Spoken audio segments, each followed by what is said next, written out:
60 రోజుల్లో మీతో ఇంగ్లీష్ అద్భుతంగా మాట్లాడిస్తాం. వెంటనే కాల్ చేసి జాయిన్ అవ్వండి. Welcome to Suman TV. నేను విజయ్.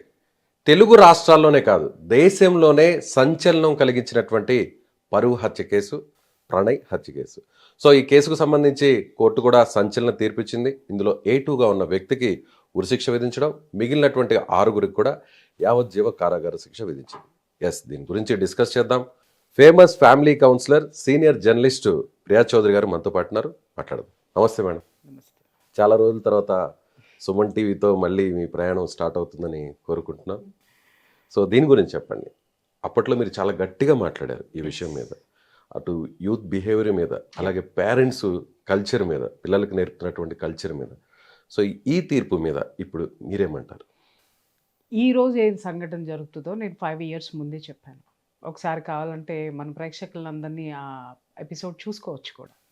యాక్చువల్గా ఏంటంటే సోషల్ ఇష్యూస్ మీద నేను స్పందించడం అప్పటి నుంచే స్టార్ట్ అయింది. అదే ఆ సంఘటన మాట్లాడడానికి కూడా కారణం ఏంటంటే, ఇప్పుడు మీరు అడిగారు ఈ తీర్పు మీద మీరు ఏమంటారు అని అంటే, ఒక విధంగా నిందితులకి శిక్ష పడింది అనే, న్యాయం జరిగింది అనేటటువంటి వాస్తవాన్ని అంగీకరిస్తూ, ఇంకొక వైపు అసలు ఇది ఎవరి కోసం జరిగింది, ఎవరు ఏం కోల్పోయారు, దీనివల్ల ఎవరు ఏం సాధించారు అనేటటువంటి పెద్ద ప్రశ్నార్థకం నేను ఇప్పుడు కాదు 5 years ముందే మాట్లాడాను. ఎందుకంటే ఈ రోజు ఏం జరుగుతుందో, ఎవరికి వాళ్ళు ఎలా పక్కకి వెళ్ళిపోతారో, ఎవరి జీవితాలు ఎంత ప్రాక్టికల్గా ఉంటాయి అనేది ఆ రోజే చెప్పా. కానీ ఆ రోజు ఉన్నటువంటి సిచ్యుయేషన్స్లో మీడియా పాత్రను కూడా మొట్టమొదటిసారి ప్రశ్నించింది నేనే యూట్యూబ్లో కూడా. ఆ రోజు ఎంత హైప్ ఇచ్చేశారు అని అంటే, ఎన్ని హత్యలు జరగడం లేదండి ప్రొద్దున్నే లెగిస్తే, కానీ కొన్ని మాత్రమే ఎందుకు జనాల్లో ఇంత పాపులర్ అవుతున్నాయంటే, ఆ హత్యలు ఆ నిమిషానికి రాజకీయ పరమైనటువంటి రంగు పులుముకున్నప్పుడు, లేకపోతే మీడియాకి ఏ విధమైనటువంటి వార్తలు లేనప్పుడు, అంటే మీడియాని నేను ఇక్కడ తప్పు పట్టడం లేదు, వ్యవహారం చెప్తున్నాను నేను. ఇలాంటి సందర్భాల్లో మాత్రమే ఇవి బయటికి వచ్చి ఒకటి అరా సంచలనం సృష్టిస్తున్నాయి. అలా అనుకుంటే ఈ హత్య జరిగిన తర్వాత ఎన్ని జరిగి ఉన్నాయి చెప్పండి. సంగారెడ్డి జిల్లాకి సంబంధించినటువంటి ఒక, ఇప్పుడు మనం ఇదే లవ్ స్టోరీ, తర్వాత పేరెంట్స్ హత్య చేయించటమా అనేది జరిగింది. నిన్నగాక మొన్న నానమ్మ కళ్ళల్లో ఆనందం కోసం. మరి ఇవన్నీ ఎందుకు సంచలనం కాలేదు చెప్పండి? ఈ ఒక్కటే ఎందుకు సంచలనం అయ్యింది అని అంటే, ఆ రోజు అక్కడ ఉన్నటువంటి ఒక వర్గము దీన్ని సంచలనం చేసింది. ఏ వర్గం అంటారు? అది నేను ప్రస్తావించకూడదు కదా. ఓకే, అది నేను ప్రస్తావించకూడదు. ఒక వర్గం బలంగా దీన్ని ముందుకు తీసుకెళ్ళింది. ఇక్కడ ఎలా వచ్చిందంటే చివరికి నాకు నిజంగా బాధేస్తుంది. ఇక్కడ ఎప్పుడూ కూడా ఏ విషయమో, ఒక మనిషి చనిపోయాడు, మనిషికి విలువ ఇవ్వడం మానేసి కులాలకి, తర్వాత మతాలకి తీసుకొచ్చి ఆ పరిస్థితులను అంటగడుతూ ఉంటారు. నేను ఇక్కడ ఒక మాట అడుగుతున్నాను, అంటే అందరికీ కోపం రావచ్చు, కాకపోతే యువతకు మాత్రం ఒక ప్రశ్న వేస్తున్నాను. నిజంగా ప్రణయ్, ఆ పిల్లవాడు చిన్న పిల్లవాడండి, అతనికి జీవితం తెలీదు. బాధ్యత లేకుండా కొన్ని నిర్ణయాలు తీసుకున్నప్పుడు పెద్దవాళ్ళు వారించాల్సినటువంటి అవసరం ఉంది. ఖచ్చితంగా వారించాలి. చాలామంది మాట్లాడారు, అప్పుడు మాట్లాడారు, ఇప్పుడు కూడా అవే గొంతుకలు మాట్లాడుతుంటే నాకు విచారకరం అనమాట. ఏంటి అనంటే, పరువు హత్య, ఇది కులం, తక్కువ కులం కాబట్టి హత్య కాబడింది అనేసి మాట్లాడుతున్నారు. ఏమండి, నేను ఇక్కడ ఒకటే మాట మాట్లాడతాను. మనం నిత్యం మాట్లాడుకునేటటువంటిది ఏంటి, కులాలు ఉండకూడదు, కులాల అడ్డుగోడలు తొలగిపోవాలి అని అన్నప్పుడు, మరి ఈ కులం వ్యక్తి ఉన్నతమైనటువంటి ఆడపిల్లని చేసుకున్నప్పుడు మనం ఎంత స్వాగతించాలని మనం ఎంత కోరుకుంటామో, మరి పోరాటానికి వచ్చేటప్పటికి కులం ఎందుకు వస్తుంది? మనిషి కోసం కదా మనం పోరాడాలి, ఒక ప్రాణం కోసం కదా మనం పోరాడాలి. మరి ఇక్కడేమో కులం తక్కువ కాబట్టి అని ఆ కులాన్ని తక్కువ చేసి మాట్లాడుతున్నారు. నేను వాళ్ళకి ఫేవర్గానే మాట్లాడుతున్నా. స్వార్థం కోసము, స్వార్థపరులకు అవసరమైనప్పుడు ఈ కులాన్ని తక్కువ చేసేస్తారా చెప్పండి? ఇలా యువత ఆలోచిస్తూ, యువతలో ఏ విధమైనటువంటి ఫ్రస్ట్రేషన్కి వెళ్ళిపోతున్నారు అని అంటే, అరే ఒక ఉన్నతమైనటువంటి కుటుంబంలో అమ్మాయిని చేసుకున్నప్పుడు, అరే నువ్వు ప్రయోజకత్వాన్ని మనం అక్కడ చూడాలి తప్పితే కులాలని చూడరాదు. అలాగే పోరాడేటప్పుడు మాత్రము అక్కడ కులమో ప్రామాణికం కాదు, కులాల పేరుతో చంపేశారు, ఈ కులం ఏం తక్కువ అని మాట్లాడి మళ్ళీ ఇక్కడికి వచ్చేసరికి పోరాటం దగ్గరకు వచ్చేసరికి తక్కువ కులం కాబట్టి అని కులాన్ని పెట్టుకొని మనకి ఈ కోర్టు తీర్పు కూడా ఆ కులానికి సంబంధించినటువంటి సెషన్కి సంబంధించినటువంటి ఫాస్ట్ ట్రాక్ కోర్టు దాంట్లో నుంచి మనకి తీర్పు రావడం అనేది జరిగింది. ఇక్కడ నేను ఇంకొక ప్రశ్న కూడా వేస్తాను. ఇప్పుడు వీళ్ళు వచ్చేసరికి ఏదైతే మనం ఇప్పుడు తక్కువ కులం అని మనం మాట్లాడుకుంటున్నామో అతను క్రిస్టియన్ మతం తీసుకున్నారు, ఇది వాస్తవమా కాదా? ప్రణయ్ క్రిస్టియన్కి ఎస్సీ ఎస్టీ ఎట్లా అవుతుంది? నిన్నగాక మొన్న సుప్రీంకోర్టు తీర్పు ఇచ్చింది. మీరు రిజర్వేషన్ల కోసమో ఈ హిందూ ఎస్సీ ఎస్టీ చట్టం ప్రకారం, అమ్మ నేను ఇక్కడ ఎవరిని కించపరచటం లేదు, తక్కువ చేయడం లేదు, యువత మీరు మిమ్మల్ని స్వార్థంతో ఎలా ఉపయోగించుకుంటున్నారో నేను చెప్తున్నాను. ఇక్కడ ఏమవుతుంది, క్రిస్టియానిటీలోకి చేరేటప్పుడు మాత్రం మిమ్మల్ని వాళ్ళు తక్కువ చూపు చూస్తున్నారు, ఇటు వచ్చేయండి మీకు ఒక జీవితం ఇస్తాము అని చెప్పేసి అని మతం మార్పిళ్ళు చేస్తున్నారు. మరి న్యాయ పోరాటానికి వచ్చేటప్పటికి మళ్ళీ ఇక్కడికి వచ్చేసరికి హిందూ చట్టం ప్రకారం, హిందూ యాక్ట్ ప్రకారం ఎస్సీ ఎస్టీలోకి వచ్చారు. దీన్ని ఏ విధంగా తీసుకోవాలి? అంటే లోపం ఇక్కడ కనిపిస్తుందా లేదా చట్టంలో?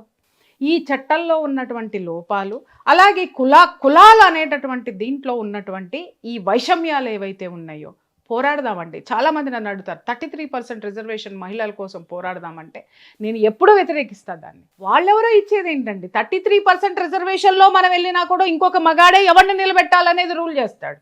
నువ్వు గెలువు, నీ సత్తా చూపించుకొని నువ్వు గెలువు, నిరంతరము నీదే. రిజర్వేషన్ ఏంటి, నువ్వు కావాల్సింది ఏంటి, నువ్వు గెలిచి నీ శక్తి చూపించుకోవాలి అనంటే నువ్వు పోరాడి గెలవాలి. కానీ రికమెండేషన్ తోటి పోయి అక్కడ కూర్చుంటే రికమెండేషన్లు రిజర్వేషన్లు అలాగే ఉండిపోతున్నాయి. ఈ రిజర్వేషన్ అనేటటువంటిది తొలగిన రోజున ఈ హత్యలు జరగవు. Underline this point. నేను యువతకు అది చెప్తున్నాను. నేను అంటే పూర్తిగా రిజర్వేషన్ తీసేయాలంటారా? ఆర్థికంగా వెనుకబడినటువంటి వాళ్ళకి మీరు రిజర్వేషన్లు పెట్టండి, అప్పుడు అందరూ సమానంగా ఉంటారు. ఎప్పుడైతే మీరు రిజర్వేషన్ అని అన్నారో ఈ ఉన్నత వర్గాలందరికీ కూడా వీళ్ళు తక్కువ అనేటటువంటి ఫీలింగ్ రాలేదా? ఎప్పుడైతే మీరు ఈ రిజర్వేషన్లు ఎత్తేస్తారో అప్పుడు నువ్వే తక్కువేంటి నేను తక్కువేంటి, నువ్వు ఎక్కువేంటి నేను తక్కువేంటి అని ఖచ్చితంగా వీళ్ళు అడిగేటటువంటి హక్కు సంపూర్ణంగా వీళ్ళకి వస్తుంది. ఇవాళ చాలా మందిని కూడా నిన్నటి నుంచి నేను చూస్తున్నాను, అందరిలోనూ ఇదే ప్రశ్న ఉంటుంది. ఈ 2 ప్రశ్నలే నేను పబ్లిక్లో ఉన్నవే నేను అడిగాను, నేను వేరే విషయం ఏమి అడగలేదు. ఏమండి, ఈయన క్రిస్టియన్ అయినప్పుడు ఎస్సీ ఎస్టీ కోర్టులో ఇది ఎలా నడిచింది, ఆ ప్రాతిపదిక మీద ఎలా వచ్చింది? మరి 1600 పేజీల ఛార్జ్ షీట్లో ఇది ప్రస్తావించలేదా? ఓకే. అలాగే ఈ రిజర్వేషన్ అనేటటువంటి కోట ఉండడం వల్లనే కదా వీళ్ళందరూ చాలా చిన్నవాళ్ళు అనే చిన్న చూపు చూడబడుతుంది. ఇక్కడ ఏమవుతుంది అనంటే ఎవరైనా సరేనండి, కులాలు వర్గీకరించబడినవి తప్ప కొట్టుకుని చావమని వర్గీకరించబడలేదు. సింపుల్ థింగ్ నేను చెప్తున్నాను, ఎవరి కులాన్ని వాళ్ళు, అంటే చాలామంది అడగచ్చు నువ్వు ఉన్నత కులంలో ఉన్నావు కాబట్టి మాట్లాడుతున్నావని. నా ఫ్రెండ్స్ అందరూ ఎవరో అసలు వీళ్ళకి ఎవరికైనా తెలుసా? నా ఫ్రెండ్స్లో ఎస్సీ ఎస్టీసే ఉన్నారు. నా కోసము నిజంగా చెప్తున్నా ప్రాణం ఇస్తారు వాళ్ళు. I know that. మీకు ఇంకో విషయం, వాళ్ళు ఎవరు రిజర్వేషన్లో లేరు. నేను చెప్తా, వాళ్ళందరూ ఎడ్యుకేటెడ్ డిగ్రీ హోల్డర్స్. అంటే నా ఫ్రెండ్స్ ఉన్నారు, ఇప్పుడున్న పిల్లలు కూడా చాలామంది ఉన్నారు.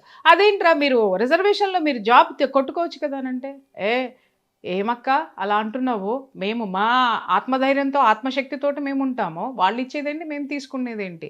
వాళ్ళు చదువుకున్నటువంటి వాళ్ళు కూడా వాళ్ళ వృత్తులు చేసుకుంటూ ఎంత అద్భుతంగా ఉన్నారు అని అంటే వాళ్ళని చూస్తే నాకు గర్వం వస్తుంది. ఇది కదా భారతదేశం. మీకు అసలు కులం అనేటువంటి అభిమానం ఎక్కడా లేదంటారా? ఖచ్చితంగా ఉండాలి. లేదు అని మీరు అనకండి. ఎవరి కులాన్ని పుట్టినందుకు ఆ కులాన్ని వాళ్ళు గౌరవించే తీరాలి తప్ప భేదాలు ఉండద్దు అని మాట్లాడతా. ఇక్కడ ఏమవుతుంది, మీరు ఎంతన్నా మాట్లాడండి, ఏమన్నా మాట్లాడండి. చాలామంది నా దగ్గరికి వచ్చినప్పుడు కులాంతర వివాహాలు చేసుకున్నప్పుడు నా దగ్గరికి వచ్చినప్పుడు నేను వాళ్ళకి ఒకటే చెప్తాను, యూత్కి ఒకటే చెప్తాను, మేము ప్రేమించుకున్నామండి, మా పెద్దవాళ్ళు పెళ్లి చేయమంటున్నారండి, కాబట్టి వెళ్ళిపోయి పెళ్లి చేసుకున్నామండి, ఇప్పుడు మా ఇద్దరికి పడట్లేదండి. సింపుల్. లేదా భేదభావం లేదా అని అడుగుతున్నారు, దానికే వస్తున్నా. నేను ఎప్పుడో కూడా నేను అడిగిన ప్రశ్న ఏంటి అని అంటే, ఎందుకు వస్తున్నాయి అమ్మ అని అంటే, ఏమీ లేదండి, ఇప్పుడు వీళ్ళమ్మ వాళ్ళు ఈ కులం వేరు, ఇద్దరు కులాలు వేరు, అలాగే వాళ్ళ యొక్క సాంప్రదాయాలు వేరు. ఈ సాంప్రదాయాలు ఈ ఇంట్లో తెలియదు, ఈ ఇళ్ళ సాంప్రదాయాలు వాళ్ళ ఇంట్లో తెలియదు. తెలియకపోవడం వల్ల ఏమవుతుంది, మా దాంట్లో లేవు అని రెండో వాళ్ళు సింపుల్గా కొట్టేస్తారు. ఇంకొక వీళ్ళకి అహం, అరే నా తల్లిదండ్రి సాంప్రదాయాన్ని నువ్వు పాటించవా అని భార్య భర్తనంటది. భర్త వచ్చేసరికి మా ఇంట్లో ఉన్నటువంటి ఈ సాంప్రదాయాన్ని నువ్వు కోడలవై వచ్చావు కాబట్టి పాటించాల్సిందే అని అంటారు. ఇప్పుడు అర్థమైందా? డామినేషన్ గా మారిపోతుంది. ఇక్కడ ఏమవుతుందంటే నీ కులం అంటే నీ కులము, నీ కులం అంటే ఇప్పుడు ఏమవుతుంది, ప్రేమ పోయింది. ఆ రోజు మా ఎన్ని భాషలు చేసుకున్నారో అవన్నీ పక్కకి పోయినాయి. ఇక్కడ ఏం కొట్టుకుంటారు అని అంటే మీ కులపోళ్ళు మా కులపోళ్ళు, ఈగోస్. ప్రేమ ఎక్కడికి వెళ్ళింది? ప్రేమ కేవలము ఇద్దరు మనుషులు పెళ్లి చేసుకోవాలనుకునే అభిప్రాయానికి, పెళ్లి చేసుకున్న తర్వాత అద్భుతంగా కలిసి ఉంటామనేటటువంటి ఊహ వరకు మాత్రమే ప్రేమ ఉంటుందండి. ఇవాళ ఇదే కేసుకు ఇప్పుడు వస్తున్నా నేను. ఈ కేసు విషయంలో ఆ రోజు అసలు ఈ అమ్మాయి ఎవరైతే ఉన్నారో అమ్మాయికి నేనంటే చాలా కోపం. మరి అది అమృతకి నేనేం తప్పు మాట్లాడలేదు. నేను మాట్లాడిందే ఈరోజు జరుగుతుంది. ఆ రోజున అన్ని ఇంటర్వ్యూలు ఇవ్వద్దని కూడా నేను చెప్పాను. నా ఇంటర్వ్యూలు చూసుకోండి. గంటలు పాప అమ్మాయి టిఫిన్ తిందో తెలియదు, కాఫీ తాగిందో తెలియదు, మంచినీళ్ళు తాగిందో తెలియదు. గంటలు ప్రతి ఛానల్కి అసలు యూట్యూబ్ ఓపెన్ చేస్తే పగిలిపోయినాయి, ఛానల్స్ ఓపెన్ చేస్తే పగిలిపోయినాయి, టీవీ ఓపెన్ చేస్తే ఇవే ఇంటర్వ్యూలు. దాదాపు ఒక 10 రోజుల వరకు ఆవిడ ఇస్తూనే ఉన్నారు. అతనిచ్చిన షాల్ ఏదో ఉంది, స్కార్ఫ్ ఏదో, అది వేసుకొని ఇది నా ప్రేమకు చిహ్నం అని చెప్పేసి ఆ రోజు ఆవిడ అన్ని మాటలు ఉద్వేగంగా మాట్లాడారు ఆవిడ. మరి వాళ్ళ ఇంటర్వ్యూ లేదండి. ఈ మీడియా ఎందుకు వెళ్ళట్లేదండి? ఎందుకు ఈ ప్రశ్న వేస్తున్నానంటే, ఇంతకు ముందు కూడా మారుతిరావు చనిపోయినప్పుడు కూడా నేను ఇదే ప్రశ్న వేశాను మీడియాని. ఆ రోజు అమృతని మాత్రమే మీరు ఇంటర్వ్యూ చేశారు, వాళ్ళ వెర్షన్ మాత్రమే విన్నారు, మారుతిరావుని ఎందుకు ఇంటర్వ్యూ చేయలేదు అని అడిగినాను నేను ఆ రోజు. ఈ రోజు కూడా ఇప్పటికీ కూడా నేను అడుగుతున్నాను. ఇప్పుడు కూడా కాయిన్కి ఒకవైపు మాత్రమే మనం మాట్లాడుతున్నాము. ఇంత చంపుకునేటటువంటి సిచ్యుయేషన్కి అవతల వాళ్ళు ఏ కారణాలతో తీసుకొని వెళ్ళారు, చంపేంత స్థితికి వీళ్ళు ఎందుకు దిగజారారు, వీటి మీద విశ్లేషణ ఎక్కడైనా ఉందంటే రెండే మాట్లాడుతున్నారు. పరువు హత్యండి, తక్కువ కులం కాబట్టి అని. ఇక్కడ తక్కువ కులం అనేదే లేదండి. సమాజంలో కొంతమంది స్వార్థపరులు ఈ ఇద్దరిని బలిపశువులు చేశారు. అక్కడ ప్రణయ్ని, ఇక్కడ మారుతీరావుని. అర్థమైందా అండి? ఈ సమాజంలోనే మనం బ్రతుకుతున్నాం, ఈ స్థితిలోనే మనం ఉన్నాము. ఈరోజు మరి ఆ రోజు ఆ ప్రేమ, ఆ స్థితి, ఇది ఇక్కడ కొన్ని విషయాలు మనం కూలంకషంగా మాట్లాడుకోవాలి. ఆ రోజు ఆ అమ్మాయి తెలిసి తెలియని వయసు, అది టీనేజ్లో ఉన్నటువంటి వయసు. ఆ భావోద్వేగాలు ఎలా ఉంటాయో కూడా నేను చెప్తాను. ఆ రోజు ఆ అమ్మాయి ఏం మాట్లాడింది, ఒక ఆడ మగ కలిసి కాపురం చేస్తే పిల్లలు పుడతారండి, మా అమ్మ నాన్న అట్లాగే ఇది చేస్తే నేను పుట్టాను, ఇంకా బ్లంట్గా చెప్పాలంటే పుట్టాను అనేటటువంటి వాడకూడనటువంటి పదం ఆవిడ వాడింది. ఆ రోజే నేను అది ఖండించాను. ఈ రోజు మరి అదే అమృత అదే అమ్మతో కలిసి ఉందిగా. ఆ రోజు ప్రేమ లేదని మాట్లాడింది, మరి ఈ రోజు అమ్మతో వీడియోలు చేస్తుంది, అమ్మ వచ్చింది అని ప్రేమగా మాట్లాడుతుంది. అప్పుడే చెప్పా, తల్లిదండ్రులు రక్త సంబంధము ఇది ఎప్పటికీ నిలబడి ఉంటుంది అని చెప్పా. నేను చెప్పిన ప్రతి మాట ఈరోజు జరిగింది. ఇంకొక మాట కూడా, తీర్పు వచ్చిన రోజున లేదా రేపొద్దున కొంతకాలం జరిగిన తర్వాత అప్పుడు మళ్ళీ మాట్లాడదామండి అని కూడా అన్న. ఆ సందర్భం 5 ఏళ్ల తర్వాత వచ్చింది. నేను ఎక్కడికి వెళ్ళాలా, ప్రియా చౌదరి ఇదే మీడియాలో ఉంది, కానీ అమృత ఎక్కడ చెప్పండి. నిన్న పోస్ట్ చేశారు అమృత, ఇన్స్టాలో ఒక పోస్ట్ చేశారు, రెస్ట్ ఇన్ పీస్ అని చెప్పి డేట్ ని అక్కడ మెన్షన్ చేస్తూ అక్కడ ప్రణయ్ని ఉద్దేశించి ఇన్స్టాలో ఒక పోస్ట్ చేశారు. ఒక్క లైన్. ఆ రోజు నిమిషానికి ఒక ఇంటర్వ్యూ. ఎంతమంది పడిగాపులు కాశారు ఆ మిర్యాలగూడలో, ఆ ఇంటి చుట్టూతా. ఒక్కళ్ళకు కూడా అలుపు సొలుపు లేకుండా ఆ రోజు ఇంటర్వ్యూలు ఇచ్చారు. మరి ఆ గొంతుక ఈ రోజు ఏమైంది అని అడుగుతున్నాను. అంటే ఇక్కడ నేను ఆవిడని ఇన్సిస్ట్ చేయట్లేదు, అంటే శిక్ష పడింది కాబట్టి ప్రణయ్ ఆత్మకి శాంతి చేకూర్చింది. చూడండి, మనం చేసే పనులకి సమర్థించుకోవాలి అనుకుంటే చాలా చెప్పుకోవచ్చండి. మరి ఆ రోజు కూడా శిక్ష పడుతుంది అని ఒక మాటతోటి వేచి చూడొచ్చు కదా. అన్ని ఇంటర్వ్యూలు ఎందుకు జరిగినాయి? మరి ఈ రోజు కూడా వాయిస్ పైకి తేవచ్చు కదా. ఎందుకు అనంటే కొంతమంది అడిగే ప్రశ్నలకు అమ్మాయి దగ్గర సమాధానం లేకపోయి ఉండొచ్చు. అందుకోసమే ఆవిడ రాకపోయి ఉండొచ్చు. ఎందుకంటే ఆ రోజు అమ్మని తిట్టింది, నాన్నని తిట్టింది. మా అమ్మ నేను చచ్చిపోతే నా శవం ముందు డాన్స్ చేస్తానంది అని చెప్పేసానంది. మరి ఈ రోజు అదే అమ్మ తనకి తోడుగా నిలబడి ఒంటరి జీవితంలో తను సక్సెస్ఫుల్గా ముందుకు వెళ్ళడానికి నిలబడింది. ఆ అమ్మని ఈవిడ స్వాగతించింది, ఈవిడ్ని మదర్ స్వాగతించారు. ఆ రోజు ఉన్నటువంటి భావోద్వేగాలు, అలాగే మీడియాలో కొంతమంది మై డియర్ సోకాల్డ్ యూత్కి చెప్తున్నాను, కొన్ని ఛానల్స్ అయితే డిబేట్లు పెట్టేసిన యూత్లను పెట్టి ఏమని ఆ రోజు మాట్లాడారండి. నిజంగా ఓ పక్క పేరెంట్స్, ఓ పక్క వీళ్ళని కూర్చోబెడితే ఇప్పటికీ దాంట్లో ఉంటుంది. ప్రేమండి, ఆ బ్లడ్ ఈ బ్లడ్ ఒకటేనండి, కోసుకుంటే ఒకటే వస్తుందండి, అదండి ఇదండి, అసలు ప్రేమండి కులం లేదండి అని మీరు మాట్లాడారు. ఇంత ఆవేశంగా మాట్లాడారు. మరి ఈరోజు ఆ ప్రేమమూర్తి, ఒక ప్రేమమూర్తి లేడు ఈ జీవితంలో. ఆ రోజు ఆవేశంతో మాట్లాడినటువంటి యువత ఈరోజు తల్లిదండ్రులు అనేవాళ్ళు విలన్లే అన్నారే, ఈరోజు అదే తల్లి ఆ అమ్మాయికి సపోర్ట్గా ఉంది. కానీ యువతల పోగొట్టుకున్నటువంటి ఇక్కడ ప్రణయ్ తల్లిదండ్రుల్ని మనం నిజంగా వాళ్ళు పోగొట్టుకున్న దాన్ని మనం తెచ్చి ఇవ్వలేమండి. ఇక్కడ వాళ్ళకి కూడా అలాంటి తల్లిదండ్రులకి నేను చెప్పేది ఏంటంటే, మీ పిల్లలు వాళ్ళ శక్తికి మించి ఏదైనా ఒక పని చేస్తున్నప్పుడు వాళ్ళకి వాస్తవాలు చెప్పాల్సినటువంటి అవసరం ఉంది. ఈ పెద్దవాళ్ళని కాదని వెళ్ళిపోయిన ఈ పిల్లలు చివరికి పెద్దవాళ్ళ దగ్గరికే వచ్చారు. కానీ పిల్లల్ని కోల్పోయినటువంటి పెద్దవాళ్ళు ఎవరైతే ఉన్నారో వాళ్ళ బాధను మనం తీర్చలేము. ఇవాళ నేను కులాలను ఎందుకు మాట్లాడుతున్నానంటే, మీరు మిగిల్చి వెళ్ళేటటువంటి కడుపు కోతను ఎవరు తీర్చాలండి? మనం ఇక్కడ హ్యాపీగా కూర్చొని ఏసీలో కూర్చొని మనం సంషేర్గా మాట్లాడతాం. బట్ ఈ రోజుకి కూడా ఏ విషయంలోనైనా నేను విత్డ్రా చేసుకున్న ఇంతవరకు లేదు, నా చరిత్రలోనే లేదు. క్షమాపణ చెప్పాల్సి వస్తే గనక విశ్లేషణ అనేది ఖచ్చితంగా ఉంటుంది. నాకు క్షమాపణ చెప్పేంత నోరు జారే మాటలు నేను మాట్లాడను. ఇక్కడ నేను సింగిల్ లైన్గా నేను చెప్తున్నది ఏంటంటే, పెళ్ళిళ్ళు చేసుకునేటప్పుడు కులాలన్నీ ఒకటి అని మాట్లాడే నినాదంలోనే చివరి వరకు ఉండండి. తర్వాత అవి ఏమైనా పెటాకులైనా విభేదాలు వచ్చినా మీరు కులాల ప్రకారం విడిపోయారు అనంటే, ఈ కులాంతరాలు అనేటటువంటివి ఇది చచ్చేదాకా, మానవ జాతి చచ్చేంత వరకు వీటిని ఇలా బ్రతికిస్తున్నది ఎవరు? కులాల గురించి విభజించి మాట్లాడేవాళ్ళు కాదా? వాళ్ళ చాలామంది కూర్చున్నారు, అసలు అతను తక్కువ కులమాడని ఇలా చేశారండి, అలా చేశారండి, ఇతనికి అహంకారం అండి, మారుతీరావు కదండి, ఇదండి అని మాట్లాడుతున్నారు. పెళ్లి చేసేటప్పుడేమో మారుతీరావు దిగి రావాలి, ఇతనితో సమానం అని మాట్లాడతారు, లేదా ఇతను మారుతీరావుతో సమానం అని మాట్లాడతారు. మరి మారుతీరావు అహంకారం చూపించినప్పుడు ఒక మనిషిని చంపుదావా, నువ్వు మనిషివా అని మాట్లాడకుండా కులాలను ఎందుకు తీస్తున్నారు అనేదే నా ప్రశ్న. ఎవరు సమాధానం చెప్పాలి? ఇప్పుడు ఎలా ఉంటుందంటే, వితండవాదానికి పోవద్దు, విశ్లేషణ ఉండాలి ఇక్కడ తప్ప వితండవాదాలకు దిగితే అది ఎప్పటికీ తెగదు. ఫస్ట్ ఆఫ్ ఆల్ ఇక్కడ నేను ఎవరికైనా చెప్తున్నాను, ఎవరు లవ్ మ్యారేజ్లు చేసుకుంటారు, ఇవాళ అందరూ లవ్ మ్యారేజ్లు చేసుకుంటున్నారు. ఎవరు పేరెంట్స్ కుదిర్చిన వివాహాలు ఎక్కడ జరగడం లేదు. అది మన భ్రమ. చాలా తక్కువ, 1% or 2%. ఈ ప్రేమించి విడిపోయేటటువంటి వాళ్ళందరూ ప్రేమించే పిల్లలు నా దగ్గరికి తీసుకొచ్చినప్పుడు, కౌన్సిలింగ్కి తీసుకొచ్చినప్పుడు, ఏమ్మా ఇప్పుడు వాళ్ళు చేసుకునేటటువంటి వాళ్ళలో క్వాలిటీస్ లేవనుకుంటే, అమ్మ వీళ్ళు తెచ్చిన సంబంధంలో ఇదిగో ఇతనిలో ఈ మైనస్లు ఉన్నాయి, ఇతనిలో ఈ ప్లస్లు ఉన్నాయి, ఒకసారి ఆలోచించండి అంటే ఈ పిల్లలు నన్ను ఏమంటారు తెలుసా? ఏమండి అరేంజ్డ్ మ్యారేజెస్లో ఫెయిల్యూర్స్ లేవా అని మాట్లాడతారు. అంటే ఏంటి? ఆ సందర్భంలో మనకి ఏది అవసరమో దాన్నే తీసుకుంటాం సపోర్ట్గా, ఎవరైనా సరే. అలాగే అరేంజ్డ్ మ్యారేజెస్లో ఉన్నటువంటి చేసుకునేటటువంటి వాళ్ళందరినీ ఫెయిల్యూర్స్ లేవా అని అంటే, ఫెయిల్యూర్ అన్ని చోట్ల ఉంది.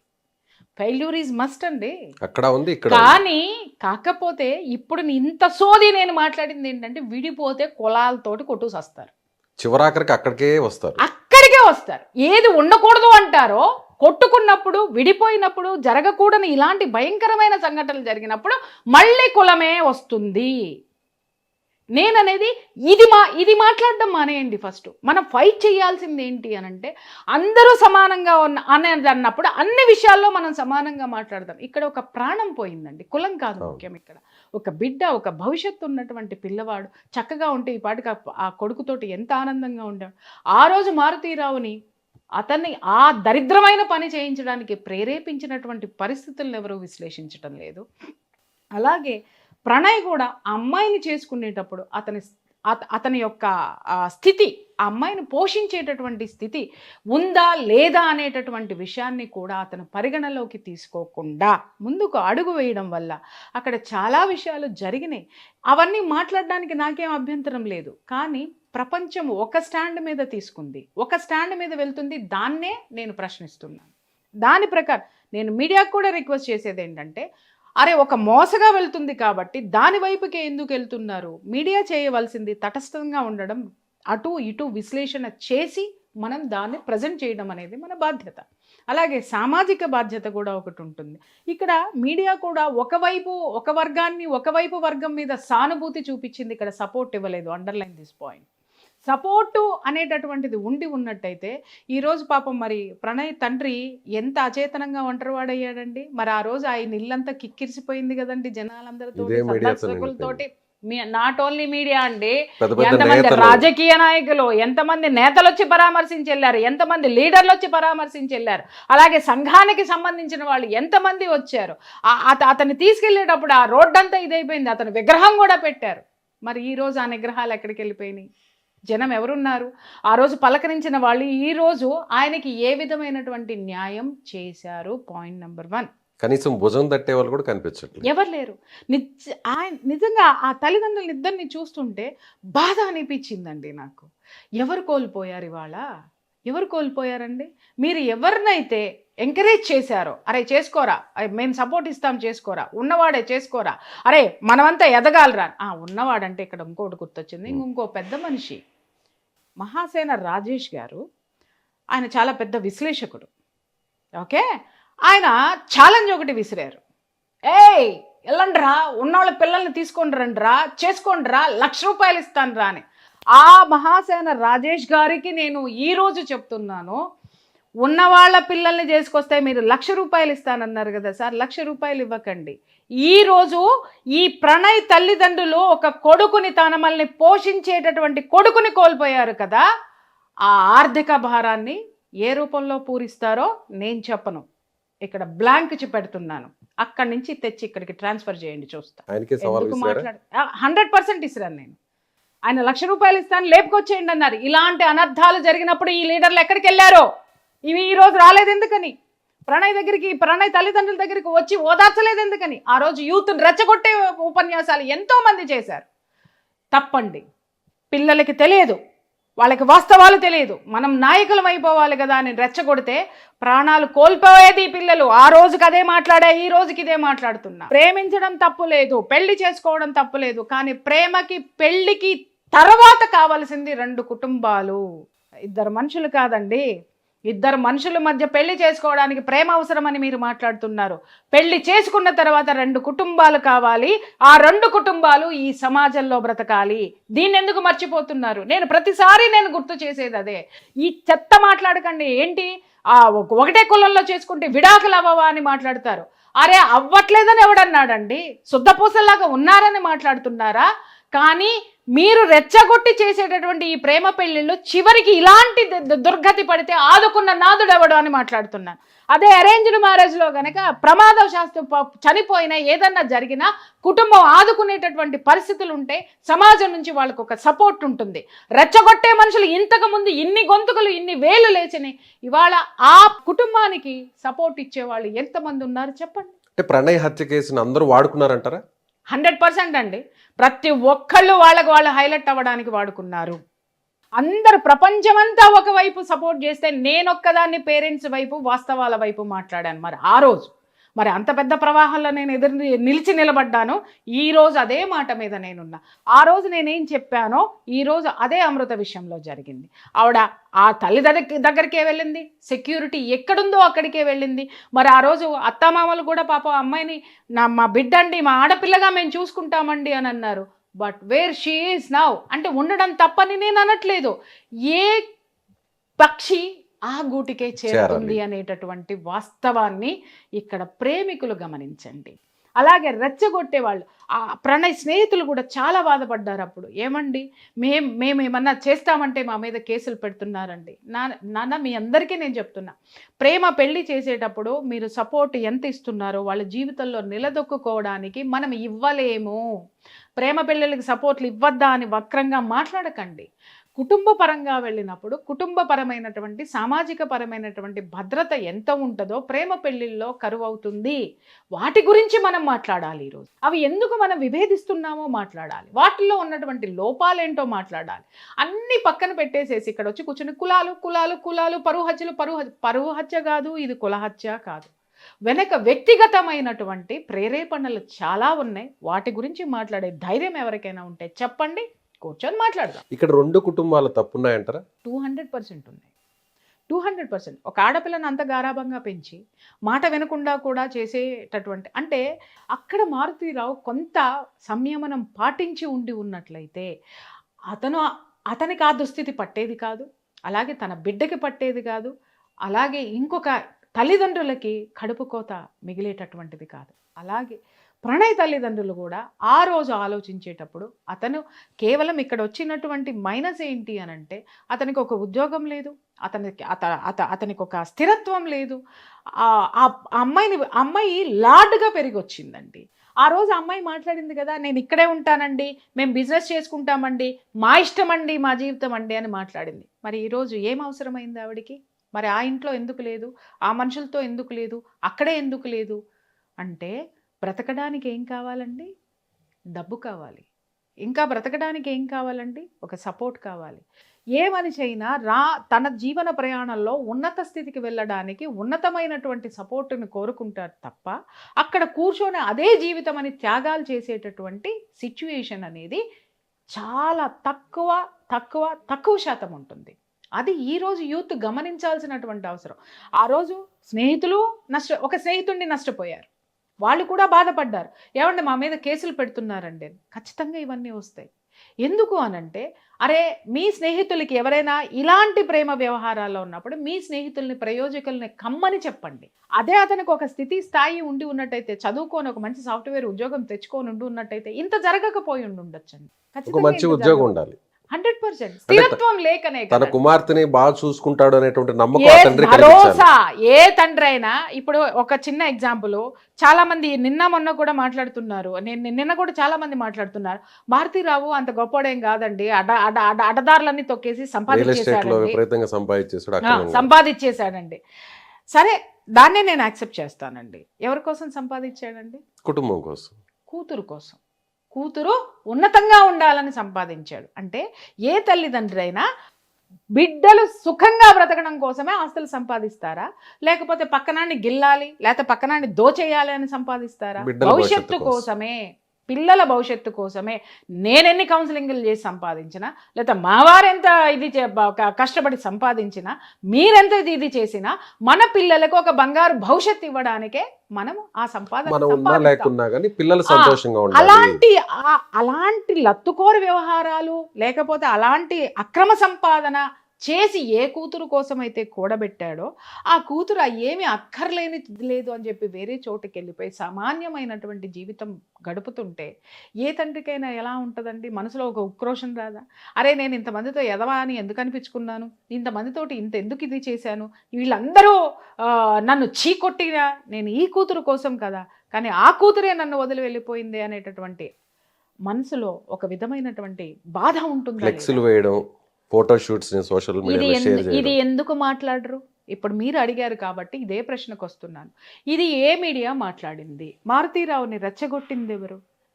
తెలిసి తెలియని వయసులో ఉన్నటువంటి పిల్లలు కాదా?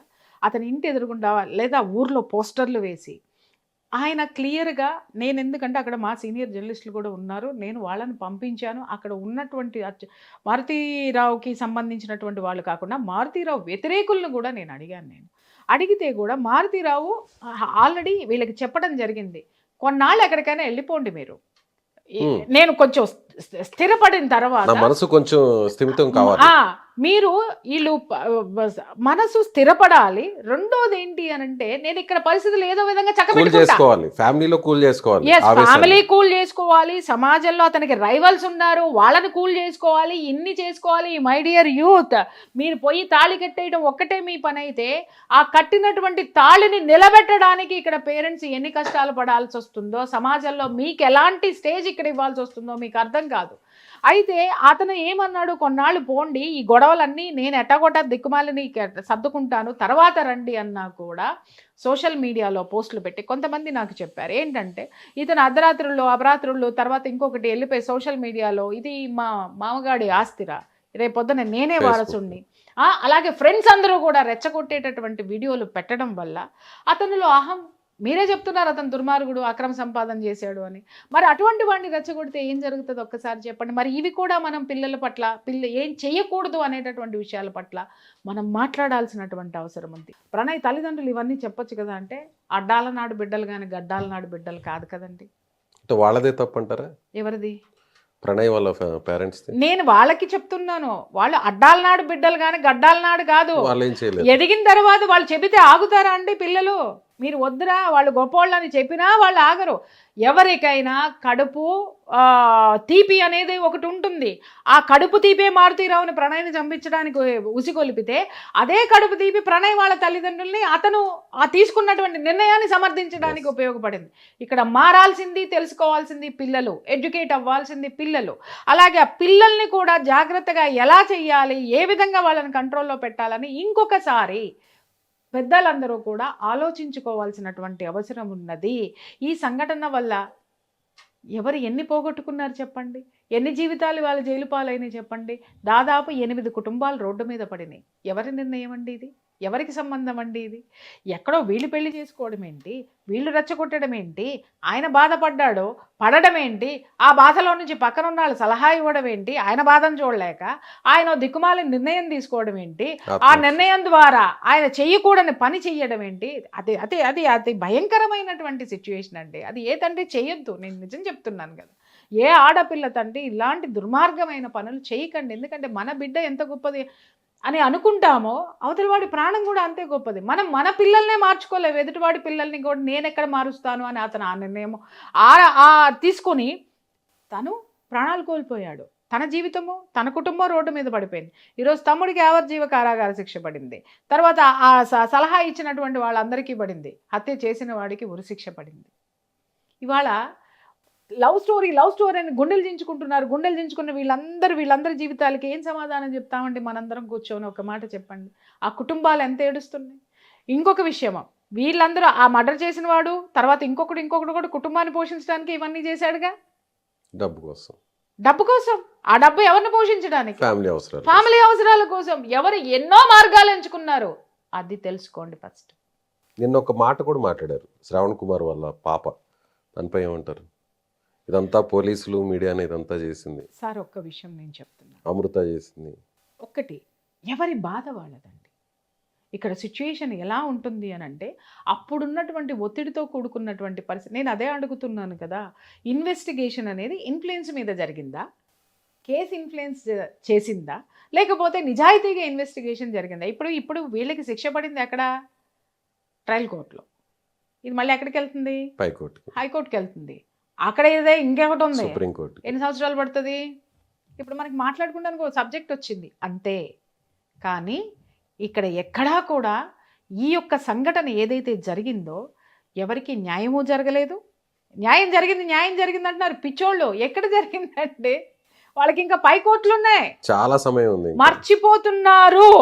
అడుగు ముందుకేసేయడం తొందరపాటుతోటి వేస్తున్నారు. వేసే ముందు ఇవన్నీ ఉంటాయని ఒక్కసారి జరిగిన సంఘటనల్ని ఆలోచించండి. దీనికి తోడు ఇంకొక సంఘటన కూడా జరిగింది, మీకు గుర్తుందో లేదో. అవి 2 కుటుంబాలు కూడా ఓసీలే. ఇక్కడ మనం ఒక ఓసీ ఒక ఎస్సీ అని మాట్లాడుకుంటున్నాం. ఇట్లాగే రోడ్డు మీద బంధువులు వెళ్ళి మాట్లాడుకుందాం రండి అని చెప్పంగానే ఊరు చివరికి రాగానే నరికేశారు అప్పుడు. మియాపూర్ సంఘటన జరిగినప్పుడు దాని మీద కూడా నేను గళం విప్పిన. అక్కడ కూడా ఏమైంది, అక్కడ ఏం జరిగింది? అక్కడ ఇద్దరు ఓసీలే. ఇక్కడ మన ఎస్సీ కాబట్టి చంపాడు కాబట్టి, మరి అక్కడ ఇద్దరు ఓసీలే కదండి. అక్కడ ఎందుకు జరిగింది అనంటే ఇక్కడ వ్యవహారం ఒకటే. ఎవరి పై స్థాయి ఉంది అంటే వాడికి సమాజంలో ఒక స్థితి ఉంటుంది. ఆ స్థితికి అతుక్కొని ఒక ఈగో ఉంటుంది. ఆ ఈగోని మీరు ఏ విధంగా పెళ్లికి ముందే ఆ ఈగోని ఏ విధంగా మీకు అనుకూలంగా మార్చుకోగలిగితే మనకి ఇన్ని సంఘర్షణలు అక్కర్లా ఇన్ని. కాబట్టి యువత తెలుసుకునే ముందు ఏంటంటే ప్రేమకి 2 మనుషులు కావాలి, 2 మనసులు కావాలి, ఇలా పెట్టుకొని చూపించుకునేది. కానీ 2 కుటుంబాలు కలవాలంటే ఇలా ఉండాలి. ఆ 2 కుటుంబాలతోటే జీవితం ఉంది. ఇలాంటి అంతరాలు ఉన్నటువంటి వాటి జోలికి వెళ్ళకండి. అంత రిస్క్ చేసి జీవితంలో వెళ్ళాల్సిన అవసరం ఎందుకుంది? ప్రేమ అని మాట్లాడుతున్నారు. ఇవాళ ఏదండి ఆ ప్రేమ? ఆ రోజు పుంకాలుగా ఎపిసోడ్లు చేశారు కదా, మీడియా ఎపిసోడ్లు చేసింది. ఊర్లో భారతీరావుని తిట్టేవాళ్ళు తిట్టారు, తర్వాత వీళ్ళందరినీ తిట్టేవాళ్ళు తిట్టారు, ప్రేమికులు మాట్లాడినారు. ఇప్పుడు ప్రేమ ఏది? This is practicality. ఆలోచించండి. ఊరికే యువత వాళ్ళకి ఎక్స్పీరియన్స్ లేదు, సరే వాళ్ళు మాట్లాడారంటే అనుకోవచ్చు. సోకాళ్ళు జనాలు కూడా ఇదే మాటలు ఎందుకు పాడిందే పాటరా పాసిపళ్ళ దాసగా అన్నట్టు కులము. ఇక్కడ కులము కాదు, అంతరాలు ఏవైతే ఉన్నాయో అంతరాలకి సంబంధించి నువ్వు ఎక్కడానికి వచ్చినప్పుడు సమానం అంటావు, Yes. వాడు తోసేస్తే నేను తక్కువ అంటావు. ఇది మానండి ఫస్ట్. అప్పుడే మీరు ఎవరిని ప్రేమించినా ఏ ప్రేమ వివాహాలు చేసుకున్నా చెల్లుతాయి, అందరూ యాక్సెప్ట్ చేస్తారు. రైట్ అండి, థ్యాంక్ యూ, చాలా చక్కగా చెప్పారు. నిజంగా ప్రతి ఒక్కరు కూడా ఈ విషయాలను ఆలోచించాలి.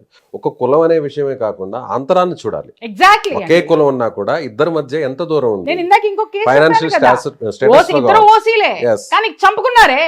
అంతరము దీన్ని ఎవరు చెరపలేరు. నేను నిజం చెప్తున్నాను.